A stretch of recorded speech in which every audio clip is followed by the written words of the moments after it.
in their lives. I want to wrap up our time with a story from a couple named Jed and Kim Johnson. And Jed and Kim were living a comfortable life here in the United States, and in 2013, they left their comfortable home and they moved to Ukraine to care for boys with disabilities. And their hope was to rescue these young boys out of a state-run institution that tries to care for them, but really often doesn't do it very well.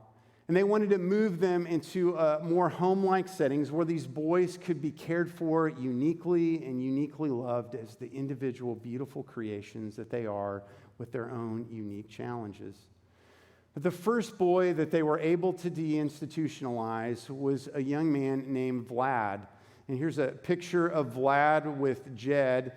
Now, Vlad had some special physical limitations, but he was a smart little guy, and they began to sort that out.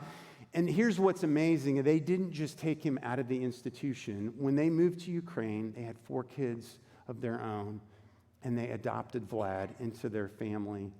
And here's a picture that I absolutely love of Jed and Vlad walking out of that institution. And here's a more recent picture of Vlad. And I didn't know Vlad when he was a little guy, but I've had the opportunity to spend some time with him last summer when we visited Ukraine, and to see this young man that somebody had invested in, that had blessed. And Jed and Kim didn't just work on solving a large institutional problem. They said, we have the opportunity to invest in one young man's life, because they realized what an organization that we partner with, Hands of Hope, says: everybody can do something.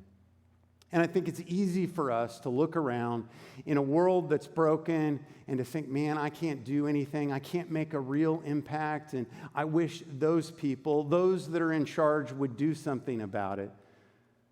But I think we have to keep in mind that Jesus isn't worried about them. He's worried about us, about you and I, and how we use our influence.